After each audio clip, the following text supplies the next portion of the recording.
कोई भी एटम या परमाणु में सेल स्ट्रक्चर किस प्रकार से होता है उसको समझाने के लिए बोरवरी ने अपना नियम दिया था। उसके अनुसार 2n² के आधार पर इलेक्ट्रॉन भरे जाते हैं। जैसे हाइड्रोजन में यहाँ पर देखिए एक इलेक्ट्रॉन चक्कर लगा रहा है, इसी प्रकार से लिथियम, बेरिलियम, बोरान, इन सभी के खोला है। यहाँ पर कार्बन का देखिए तो कार्बन में जैसे 6 इलेक्ट्रॉन होते हैं तो पहली शेल में 2 इलेक्ट्रॉन और दूसरी शेल में 4 इलेक्ट्रॉन चले जाते हैं। दूसरी शेल में अधिकतम 8 इलेक्ट्रॉन जाते हैं, 8 से ज़्यादा नहीं जा सकते, लेकिन कम जा सकते हैं। तो कार्बन में सिर्फ 4 इलेक्ट्रॉन जाते हैं। इस प्रकार से इनका परमाणु मॉडल बनता है।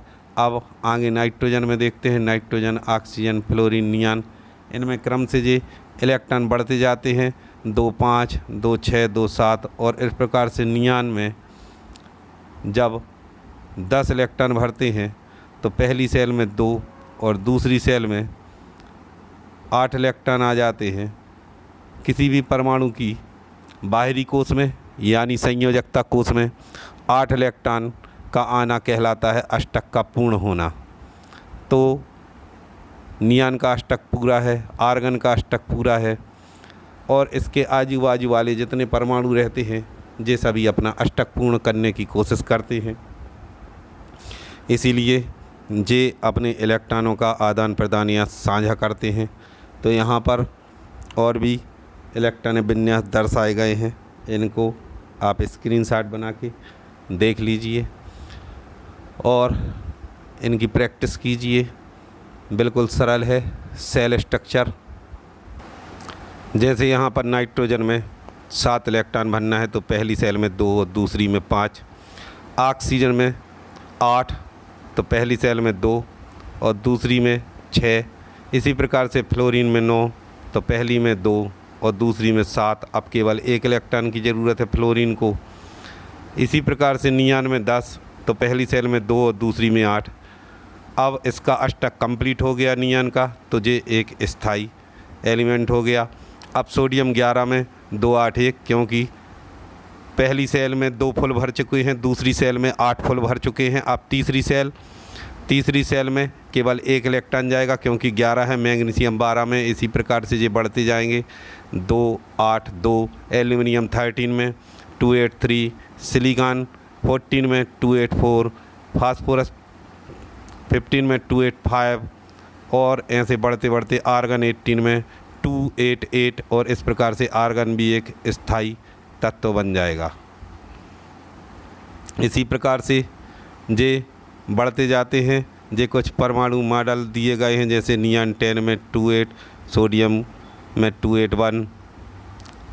इसी प्रकार से क्लोरीन में 2 8 7 तो पहली में 2, दूसरी में 8, तीसरी में 7। आर्गन में पहली में 2, दूसरी में 8, तीसरी में 8। पोटेशियम में 2 8 8 और अंतिम में केवल 1 इलेक्ट्रॉन। कैल्शियम में 2 8 8, अंतिम में केवल 2 इलेक्ट्रॉन। अब यहाँ पर समझिए, तीसरी सेल में 2n² के आधार पर जाते तो 18 हैं, लेकिन बोरवरी का नियम है कि तीसरी सेल या उसके आगे की चौथी पाँचवीं जो भी आगे की सेल हैं उसमें 8 इलेक्ट्रॉन से अधिक इलेक्ट्रॉन तब भरे जाते हैं जब उसके भी बाहर वाली सेल में 2 इलेक्ट्रॉन भर जाएं। तो यहाँ पर कैल्शियम में 2 8 8 2 है।